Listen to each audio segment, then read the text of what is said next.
Welcome to Drak and Shadow, where thought-provoking crap happens very rarely and quite unexpectedly.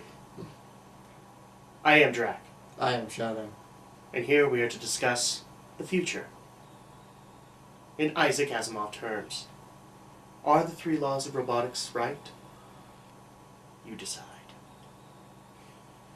Welcome everybody to the most unexpected film we've seen this year, and that isn't saying much. I mean, we've only seen Project Almanac, but we just barely got out of Chappie, which aired last weekend. This is when we were able to get to it. So first of all, if you have not seen previous reviews, then welcome. You must be new here, but I am going to tell you, spoiler alert. I'm not going to go into the explanation or anything like that because we have plenty of other reviews, and please go watch them.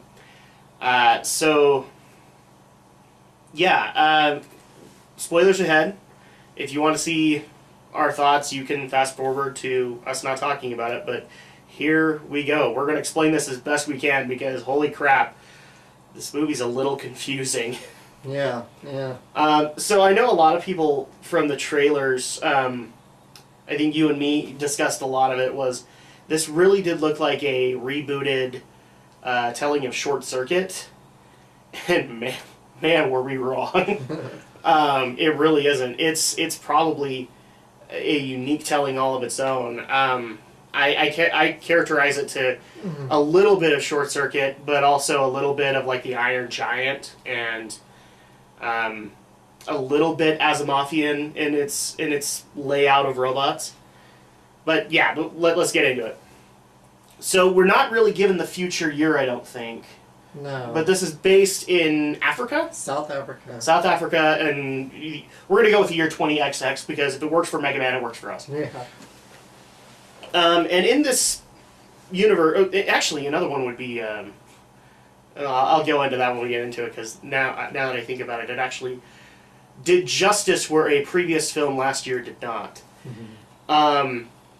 So we're in South Africa, and apparently they have a company called Tetraval who has come up with a robot police force. So roughly it's like they help out, or the way that they explain it is that they are not like traffic cops or anything like that. They are aides to the SWAT team, or riot police. And the way that they basically try to set up their design is like it's one robot to each two people, so that one can stand behind them to take shots. And so they are really just meant to keep... They're peacekeeper robots, roughly. So that's what I'm saying. They're not traffic cops or anything like that. They're not writing your tickets. They're taking down drug rings and things like that. And obviously they're doing their job right because crime rate is way down. Now, granted, somebody can make the argument, in South Africa, and I believe South Africa is still under martial law, or they do go under martial law under circumstances, but at least let's go off the premise that this is a peaceful society when the robots are put in. And they're actually a really good thing. Then we go to Tetraval, and we actually get introduced to three main characters within Tetraval. One is the CEO, played by Sigourney Weaver, which I have a confession to make. First film with Sigourney Weaver in it, I think. No, you've seen Ghostbusters. Oh, that's right, she's in that too. There is no data, only soul. Okay, so anything aside from those, because I've never seen Alien, so I've never seen her as Ripley. But she's the CEO of Tetraval, and then you have the two main designers, and I don't remember the actors. The actor I'm thinking of right off the top of my head. Patel. Dave Patel. He plays Dion Nelson, who is actually the inventor of the robots that the police are currently using, and it's very successful. And he's actually, I think they try to hammer this in, is like he's a robotics guy, but he's also striving for a viable artificial intelligence. And so that he's always doing experiments at home, in his spare time, but he did build the robot forces. They're called the Scouts, basically. The other main character is played by Hugh Jackman, and he's a former military nut, And he actually designed an opposing project to the Scout called the Moose. And the Moose is basically the Ed 209. I can't think of another explanation other than that. Pretty much because it is the Ed 209. Yeah. And in fact, that'll go into the comparison I have later. But yeah, he's a former military nut. He's very competitive and very crazy. And you can tell that he's got a lot of resentment for Dion because Dion got his funding. Obviously, because, well, and here's the thing too. His design is not really all that plausible, really. Yeah, it's more designed as... you feel his military experience coming through. Oh, you really do. The point of this robotics firm is that it's designing weapons for the civilian police force, but his is way more military use than it would be for civilian police. Yeah, pretty much. I mean, here's the way to tell that one was designed from a civilian and one was designed by a military man. I mean, the Moose is just covered in camo, and it's covered in weapons that aren't necessary at all to keep the peace. There's like missile launchers. He has frickin' Stark Industries stuff. He had the Jericho missiles. Yeah. Stuff like that. Whereas the Scout is strictly blue, because it's supposed to be police, and it's very much built in mind that humans have to interact with it. So it's one of those things it's very clear who's who, and obviously who's the good developer and who's the evil, who's the evil, you should hate him kind of guy, which is actually kind of funny because I think this is the first time we've seen Hugh Jackman as a villain. I'm sure he's played a lot of villains before. I'm saying, like, to my knowledge, I think this is the first time, because This is first for me, but... because most of the Hugh Jackman films I've seen have been Wolverine stuff, so... Yeah. That's interesting. But, bottom line is, he's resentful of Dion because he wants funding for the Moose, and in the meantime, we also go into Dion, and Dion, like I said, he's happy with what he's done, but he obviously wants to push he wants to push the envelope. He wants to create an artificial intelligence. So it's funny, they go to his house, which is by far pretty much automated. He's got nothing but robots as housemaids and guests and things like that, which is kind of funny. It makes sense for a robotics scientist. Yeah. I don't need friends, I'll just create them. And so he starts running artificial intelligence experiments.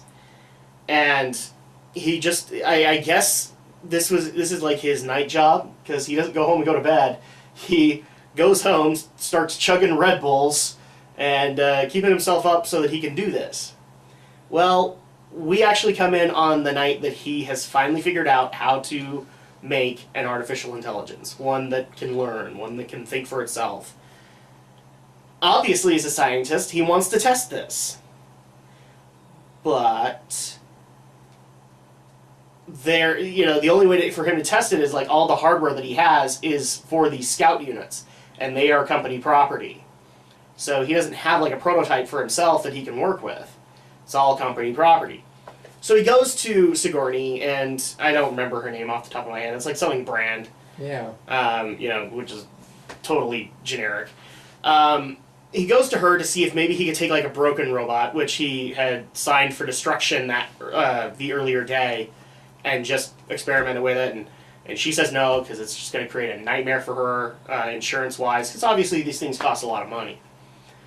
But she says no, so he decides, well, screw that, and he then steals the robot. It's actually been cut down so its limbs can be reused. He takes some limbs, and then he's on his way home. And here's where a little bit of the problem comes in here we didn't explain. It's like martial law in South Africa. I mean, they have gangs going against each other night and day. And we're also introduced to two characters, Ninja and Yolandi, and their gang, where they're trying to pay off a 20 million debt to a guy, I think his name was Hippo. Yeah. Was it me? I think that's his name. I think his name is, which is really dumb, So he's trying to pay off this debt to Hippo, and every time that he tries to rob a bank or whatever, well, the Scouts come in and they take care of the job. So at that point, they get the idea, well, what if we actually were able to find a way to turn off these robots so we could do our job? Or so that we could get a heist and pay this guy off. which is fine. Well, not fine, but I mean, Yeah. you know, they're trying to figure that out, and then they find out that Dion is the guy that made them. So they guess that he's got some kind of universal remote that turns them all off. Well, when Dion's on his way home, he gets banged into by Ninja and Yolandi and what was the other guy's name? America. No, it was like America Hone or something like that. I think America was his nickname. Okay. So at that point, well, because he was Hispanic too. So yeah. I'm guessing it was American Cojones or something like that. Anyway, because you guys don't care, he gets held up, and they bring Dion back to his hideout, or their hideout, and want the remote to turn off all the robots, which he explains to them that's not how it works. But then they go and look in the van and they see all the parts. And so he said, they basically ask him to give them the parts and activate it so that it can work for them. Well, this is where the kind of the conflict for Dion comes into it, because he wants to create this artificial intelligence and let it learn. So and also he has a gun to his head, so he really didn't have much choice. He says, I will program it, but please let me teach it. Please let me come back and let it learn and teach it what I want to teach it. So they say, yeah. And they download the consciousness. And he stresses that when this thing comes online, it's going to have the intelligence of a baby. It's going to be a baby, but much smarter. So, and that's kind of where we start, where it wants to protect itself. And Yolandi especially gets really close to it. Like, she can understand. It's a child. It doesn't understand a whole lot of things. So she's trying to be like the comforting mother. And here's where the plot gets really weird. So basically, the rest of the plot is you watching Chappie observing life and learning from it. So where Dion is trying to teach Chappie ethics and morals and things like that, the obvious stuff that any programmer would want to teach it, it lives with 3 criminals. And where one criminal wants to, Yolandi wants to be the mother-like person and nurture him, or yeah, she says him, and she even comes up with the name Chappie. Are you all right, Chappie? The other 2, Ninja and America, want to do this heist, and so they look at Chappie as like a means to an end. He is going to be their protection. He's going to be their muscle to get the job done. Except, well, this is also, again, the brain of a child. It doesn't understand things like pain or ridicule or anything like that. And so you get to watch Chappie just have a hard time trying to understand this stuff. And that's in reality where a lot of the good scenes come in, where a lot of the good cinematography is there, because you're showing this sad Chappie who just doesn't understand. I mean, he's not in pain, but he doesn't understand why people are throwing things at him or ridiculing him. And in fact, one of the best scenes, in my opinion, was like where he's just sitting there on top of a hill, and this dog just comes by to eat scraps or whatever, and he starts petting the dog, and he's very soft with it and things like that. So it's a really touching moment. Then, and I don't think that this guy ever even got a name, the Hugh Jackman's character. He finds out that, here's the thing, in order to get the AI into this unit, Dion had to get something of company property that is extremely valuable. It's a guard key that allows any kind of update. And that guard key was still in Chappie because he got abducted. Hugh finds that out and finds out about Chappie and takes the guard key away because he is so resentful of these things that he wants to prove that they're stupid and that his moose can get the job done. So he also kind of contributes to the fact that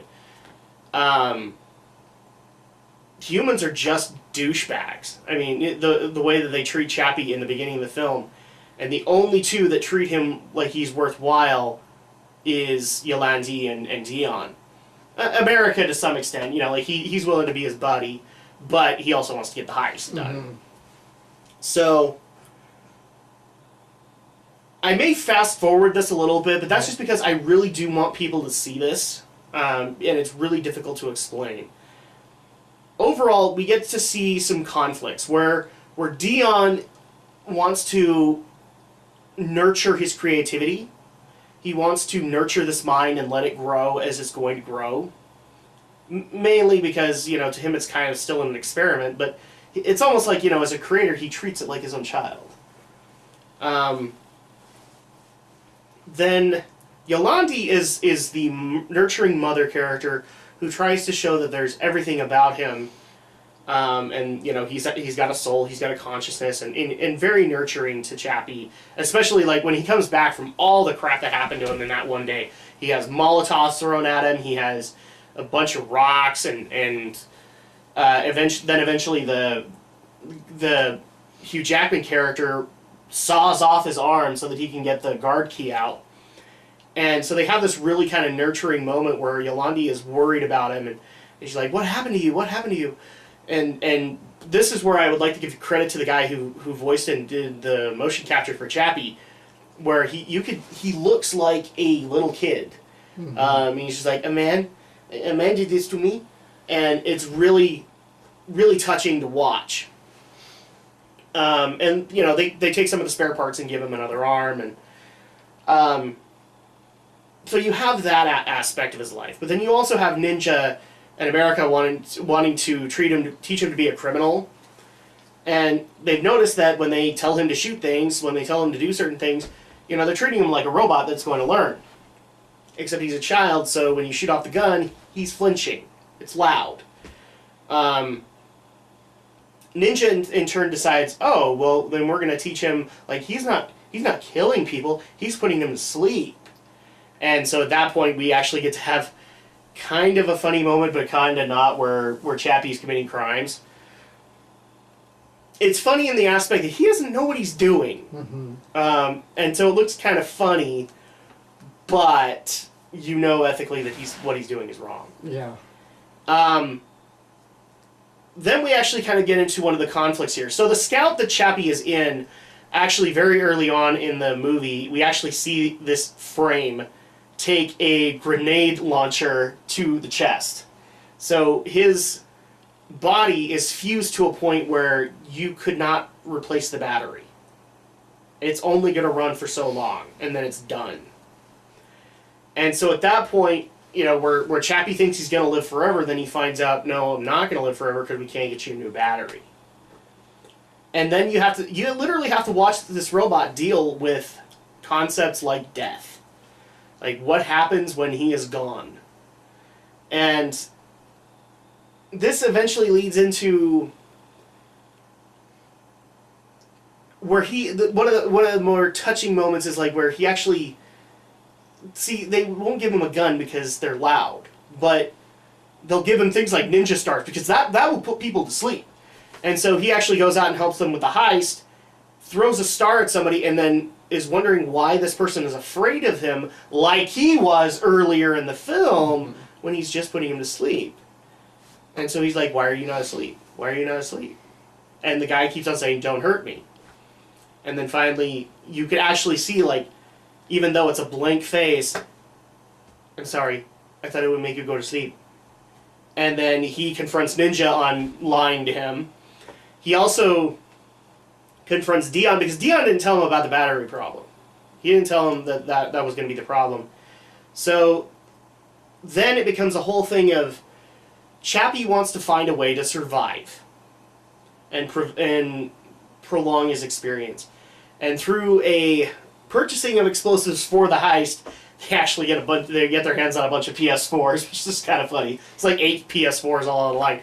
He decides to use them as well as an experimental helmet that he saw with Dion for the Moose, and finds a way to actually download his entire consciousness. So he's like, yay, I don't have to die because I don't have to stay in this body. All you have to do is download this conscious to someone else, or to another scout, and I can live. Which is kind of where the ethics of this movie go weird. Yeah. So, long story short, we find out what Hugh Jackman's plan was for the guard key, because he's gonna program a malicious virus into all the scouts to make them shut down. So then crime is running rampant, martial law is declared, and the only thing that can save them is the moose. And the biggest douchebag move possible, the moose wants to hunt down Chappie first.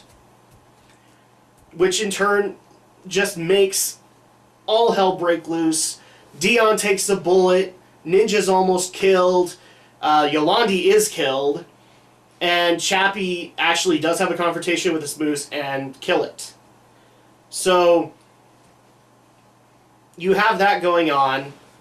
Finally, when all of this is resolved, and unfortunately Yolandi is dead, Dion is dying. He's taken a bullet that's not lethal. But Chappie just decides, I want to save one of these people. I want to save him. So he takes him back to Tetraval, where there is another helmet of moose and even more processing power, and helps download Dion's consciousness. This is where it gets weird, people! He downloads Dion's consciousness into a spare robot that's there. Then they decide, okay, well, it works, because now Dion is in this robot, and so they're like, okay, this works, we can totally do this for you, Chappie. We're going to take one of the scouts out there and download your consciousness into it, so you can continue to live. And then they decide to get out of the complex, because this is obviously just, it's gone to hell in a handbasket really, really quickly. But one of the things that's also very touching is when Yolandi is dead and Ninja's like burning her things and in memory and all that, he comes across a USB that says, Mommy Consciousness. So it shows like that Chappie had been experimenting on Yolandi to try and get it right. And it just so happened he got a perfect copy of her brain. So it ends with him basically sneaking into Tetraval and creating a new body for Yolandi, except with a face. So that's where the movie ends. I know that the plot's the way we explain the plot is confusing, but it throws so much at you that it's really hard to explain. So let's go ahead and get into the positives and negatives here. Alex, what did you like about this film and what didn't you like? Well, wouldn't you know it, this turned out to be the better RoboCop than the actual RoboCop. I'm glad you caught on to that, because holy crap, the Verhoeven was everywhere in this film. Yeah, this really was a good... Blood packs aplenty. This was a good movie. It really was. It's a really interesting take of robotics, sci-fi. It's got very much those old sci-fi, hard sci-fi tropes to it almost, and it's a very well-made movie. This is, I think, for both of us, our first real Neill Blomkamp movie, because neither of us have seen District 9. I haven't seen Elysium. It makes me want to see District 9, to be honest. Yeah, I might have to go check that out now. And I haven't seen Elysium either. I'm not interested in that one, but I have heard good things about District 9, I just haven't seen it. So, kudos to Blomkamp. He did an excellent job directing the movie. The movie's well shot. The movie's just overall well made.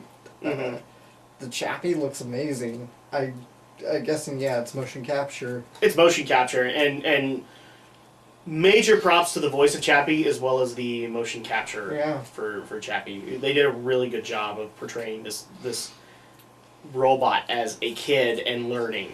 Absolutely. I mean, the perfect example of this is like one of the first things that Ninja in America tried to do is teach him how to walk like a gangsta. And so, like, throughout the majority of the movie from there on, he walks like a gangsta. He doesn't run like one, but he runs like a gangsta. So, like, when he's confronting Hugh Jackman and throwing him around the office, he walks like a gangsta, because that's what he's been taught. Absolutely. So, it's really, really well told in that one, but I interrupted, so... It's alright. I thought the story was interesting. Really interesting. And... Interesting and thought-provoking. Thought-provoking, definitely. The fact it is a very thought-provoking film gives it that really old-fashioned sci-fi mentality to it. And that's really what this movie does. And there's so much to enjoy about this movie. I thought it was just an overall excellent movie. It was an experience. Again, once And, well, once again, Hans Zimmer delivers in the music department. Yes, he does. I will admit, I didn't think the music was one of the best things in the Really? film. I thought it was amazing. I loved the music. No, I'm not saying it was bad. I'm saying it wasn't the best thing in the film. So, like, for me, a lot of the best stuff was just some of the shots they got. It's just brilliant. Yeah, the cinematography is amazing, too. And, you know, hands down, because a lot of the sadder moments with Chappie were done so well in their setting up. I cannot begin to hand enough credit over to the writers as well as the cinematographers who brought that to life. Absolutely. So is that all your positives? Or? Yeah. Okay. Aside from what I've already said, there really isn't a whole lot. This is a brilliant homage to Short Circuit, without all the campy stuff that's in it. This is a great homage to the Iron Giant in the fact that you get to watch this robot learn from his actions. I still think that, you know, some of the better moments are the quiet ones where Chappie's trying to understand what just happened, you know, where he's got the guard running away from him with a ninja star in him, and again, he's been told that it's going to make people go to sleep, so that's not harmful, right? And then all of a sudden, this guard is doing exactly what he was doing a couple of days before, and he doesn't understand. He's like, I thought that was supposed to make you go to sleep, and then he takes out the ninja star and notices the blood coming out, and then it clicks to him. He's like, I'm sorry. And it's actually really, really kind of a somber moment, or a sobering moment, because you can hear Chappie literally just blow his breath. I'm sorry. I'm sorry. I wanted to make you go to sleep. And when Chappie gets loud, he gets loud. I mean, there are points when he's actually screaming at both Dion and Ninja, because they've lied to him in some respect. And he's like, you lied to me! I don't know why you people do that! You know, and you feel for this robot. Another concept that I liked about this film was that it was thought-provoking. Is it ethical to download a human consciousness into a robot body? Is that desecration? Is that, you know, what is that in our definition? And I like the fact that the film left it very open-ended. In fact, another touching moment was when Dion does get downloaded and it works, and then he's just kind of looking at his body now, and Chappie just kind of looks at him and says, I'm sorry, what did he call Dion? Maker? Maker, yeah. I'm sorry, Maker, but this was the only way to keep you alive. And they actually do have that moment. He's like, it's okay, Chappie. I like that, because at that point, as a viewer, I was like sitting there going, is it ethical to bring him back to life? Does his death lose meaning in it? Or does his death lose meaning in the fact that he's just downloaded into a robot? And I'm still not there, but I still like how this film tried to handle that and actually ask the question. Is it ethical to download your consciousness into a robot to continue living? And the best part about that whole concept is that this is Chappie's understanding. Chappie's understanding things from a very set point of view. So, like, if you were to explain something like creationism to him, he would see it as unethical. But it's not what he knows. So, at that point, and he even apologizes. He doesn't know if it caused Dion pain or anything like that. So I like the fact that this is very thought-provoking. It's good sci-fi because it makes you ask the questions. Yeah. You know, is it scientifically ethical to do these things? Is it right that... and obviously, they delve into it a little bit, you know, where it's a big fear for the Tetraval people that this robot is sentient. Why? Because how many sci-fi films have we seen where things like Skynet destroy us? So, and here's the thing too, Chappie has a couple of good moments where he could go Skynet on everybody's ass. He really could, and he doesn't. Instead, what he's thinking about is that he wants to preserve what he knows. Uh-huh. So, I mean, when you see Yolandi die, it's just like, oh crap, he's gonna go Skynet on our ass. Judgment Day has come. And no, he the way he resolves it is he'll get her a new body. So she doesn't have to go to the next place yet. Yeah. So, negatives of this film, Alex. Do we have any? That's really tough. I guess I have a few aspects to probably nitpick on. Okay. There was the whole time the big counter boss, the big gangster guy that they're trying to pay off. Yeah, Hippo. Hippo. Yeah, I remember for whatever reason they kept giving every time he was speaking subtitles, but he was always speaking English, and I could understand him just fine. Very broken English. Yeah, that was weird to me. And they even did it to either Ninja or Yolandi a couple of times, and that made no sense. They didn't give him subtitles. No, I think there was actually one point where Ninja was talking and he got a subtitle. Maybe. I don't remember, though, them getting subtitles. I really understood him perfectly. Yeah. It's, even through his heavy South African accent. And it didn't matter that his body language spoke everything he was doing. Yeah, and it's not like I had any problems understanding Ninja or Yolandi either. No. So I didn't need subtitles for him. That's a minor nitpick. Another aspect I guess I got to gripe on a little bit is right when Hugh Jackman goes into Sigourney Weaver's office to tell him that Dev Patel's character made a sentient robot, it's kind of abrupt. Not the whole scene necessarily, but just I think more Sigourney's reaction to it. It's just it was forced. It really was. It was just like a what, and that was kind of it. And I'm like, yeah, he made a sentient robot. Either you should be like, don't give me a break. What are you talking about? To add on to that, one of the things that I didn't like was we had that whole moment where Hugh Jackman's character wanted to steal the guard key, right? But it was gone. And so at that point, you have this little interaction with Dion where Jackman wants to have the guard key and asks for it, and Dion tells him no because it's not ethical for him to have it. And then they actually get to a point where he actually does point a gun at Dion's head and pulls the trigger. Yeah. And all of a sudden in the office, he's like, "It's a joke, guys. You need to just lighten up." Oh my gosh. Yeah. I'm just like, you didn't go to your boss?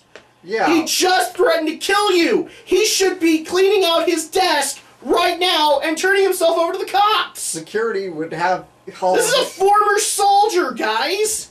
Yeah, there's no way you'd get away with that. And then all of a sudden he's able to walk into her office and give any kind of reasoning? He pulled a gun on an employee. He pulled the trigger. And, yeah, it wasn't loaded or anything, of course. I don't care. You pulled the trigger, which means you gave the act to kill. I'm talking to the audience here. No, sure.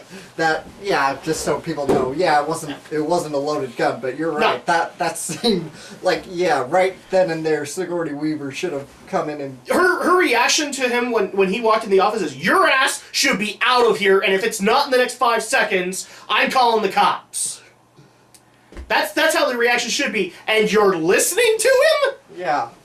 That guy should... I think that was... But see, here's the thing. I think that scene was totally forced in this aspect. I think the scene could have worked, but I think the scene should have, been moved to a secluded spot outside the building at night.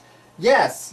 I don't think so, because the only reason that scene existed, at least as far as this is concerned, is that it's artificial intelligence and that's bad!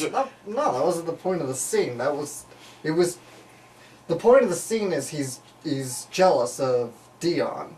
He's very envious because Dion is getting... His project is getting attention, his project is getting funding, he's getting shafted. And he just really wants... So he's getting a little confrontational with Dion. The scene could have worked, but it should not have taken place in the middle of the office, in the middle of the workday, with everybody around. Yeah. I'm going to stop you. You're actually falling a little bit out of frame. Oh, well. So, do you want to take a quick cut or move fine. the camera? It's fine. All right, so back to it. Yeah, that whole thing just bothered the crap out of me. Especially in the fact of just the I don't know, it bothered me that Sigourney's reaction as an actress was when he said sentient, and then all of a sudden, guys, it's not Skynet. It really isn't. Well, it's clear. Well, But then again, the only evidence they have at that point is a newscast that's being done from a traffic copter of this robot committing crimes. I just thought the scene ended too abruptly that she didn't get much of a reaction at all. Again, the idea of the robot is sentient. She should either be like, "What the hell are you talking about? Get out of my office," or "What the hell? The robot is sentient now? What do you mean?" It should have been one of those two reactions, because obviously... Yeah, but her reaction was... Yeah, that was the reaction the entire time. And again, the other part that just doesn't make this even more viable is the previous incident. As the employer, her office is right around the corner from when that incident occurred. Are you telling me she didn't hear jack about it? Yeah. As soon as he walked in the door, she should have kicked his ass out. And that's kind of my issue with it. You know, they should have actually done this whole thing where he didn't need to appeal to her, he just did it. Because she was a dick, or whatever. Mm-hmm. So, have we hammered this one enough? Yeah, okay. we like the movie, just a few small flaws with it. There are a few things that I didn't like. First of all, yes, this movie was very Verhoeven in its way. I mean, this was more RoboCop than RoboCop 2014. It really was. Blood packs aplenty. Yeah. You had an actual Ed 209 character, which I thought was absolutely hilarious. And the movie's actually R-rated. And it is R-rated. And here's... Oh my gosh. Okay, so first of all, my first negative complaint would be that scene. Because it's so out of nowhere and it doesn't even need to be there. He shouldn't have even gone to her office. He just should have... They should have made this whole thing where he made a failsafe in there so that he could activate the moose whenever he wanted, and he didn't tell anybody about it. And then he goes and activates it and just runs. You know, like locks up the warehouse and just runs the program and does everything he can. Because to him, he's doing the right thing. He's being the peacekeeper. And I think that would have gone a little bit better to his character. The other thing that I didn't like was, and I really don't like it when stories do this, every human being is a dickbag. Not everybody. Everybody is a dickbag. Because it's that same mentality of Last of Us has, where everybody has to just look out for themselves. And that's the only person anybody should ever have to look forward or look towards. And I'm thankful that Chappie does not follow this, except in some cases where he's trying to save himself. But every human does dickbag things in this movie. Alright? So, Dion, he's committing a criminal act by stealing company property to fund, or to try out his AI experiments. Then when he gets sick and tired of being pushed around by Ninja and he wants to be part of his experiment, he buys a gun. So, you know, every human character in this is flawed, and not in a good way. Alright? Even Dion has his flaws. I would say the only character that isn't flawed is Chappie, and that's simply because the way that this film portrays him, he's learning from everything going on around him. And to him, it's not wrong unless somebody has said it's wrong. Until later on when he learns, yes, his actions have consequences. So, and that's another thing where I really would have liked to have seen Chappie actually admit that he had done things wrong. And maybe, like, at the very end, instead of trying to reconstruct Yolandi, maybe it would have been a better idea to go about the right things, maybe, you know, actually stand in front of a court and accept his crime, or accept responsibility for his crimes, kind of thing. But that's the way it ended. I don't think that wouldn't happen. Period. That's part of the things that kind of bugs me about it. They would take Chappie and disassemble him. Yeah, they would. And I think he knows that. That's probably why he goes into hiding. Which, again, goes into his mindset a little bit. You know, he wants to survive. So, those are nitpicks, but overall, the cinematography was awesome. The music had some really good moments where it was noticeable in those scenes, but the shot sold the whole thing to me. Especially since this is like... I've never read an Asimov book, and I can't help but wonder, but what would Isaac Asimov think of this movie?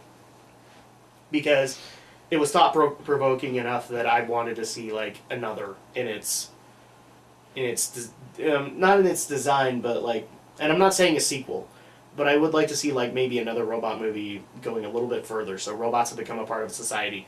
Does the three laws save everything? You know, in this abstract world. But yeah, there really isn't a whole lot of negative I can talk about. That isn't like negative in a good way, where it's very thought provoking. Because a big negative thing for me was downloading the consciousness. Because part of me just kind of looks at that and goes, is that really even ethical? But in Chappie's mind, it is. So overall, being the second movie of 2015 that we have seen, where do we stand? What do we rate it? It's tough, but I think I gotta give this one a 9.5.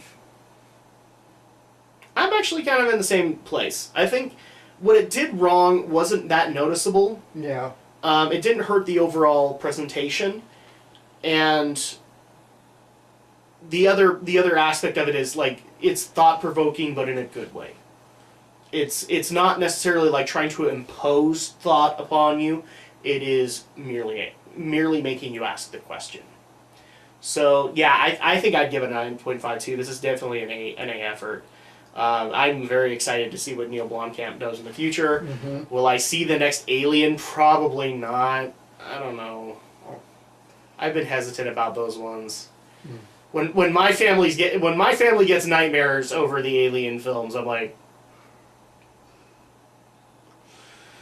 so I don't know. But I'll definitely probably go watch District 9 just to see what Neill Blomkamp can do. But yeah, I enjoyed myself, and I wholeheartedly.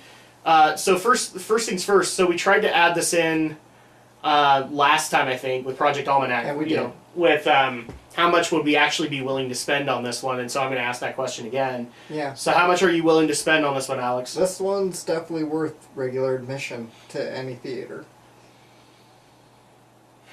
I would say regular admission, but you know what? If a theater had a special 3D version of Chappie, or one of the things that our local theater does is called D-Box, where it's like the seats move around. If I saw this thing again, I'd probably go one of those two ways, just to get a different experience out of it.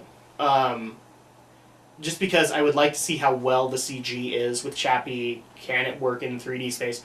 Or, taking some of the action scenes and just adding another layer to my experience. So I'm saying I would go that far. I'd probably even go as far as like IMAX, just to see it in really good HD format. So I think that's our statement on it. Shall we sneak peek what we are doing next for people? Let's do it. All right, we're going to have to cut because I actually don't know what that is. Okay. I'll be right back.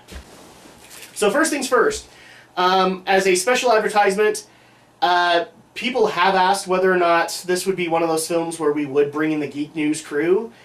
We have been talking about it, and Romney, I know, is going to get a review going. He has it up now. It has it up now? Yeah. This review is going up, and our buddy Aldo is also interested, so at some point we will be getting together for a special episode of Geek News Reviews and Opinions discussing Chappie.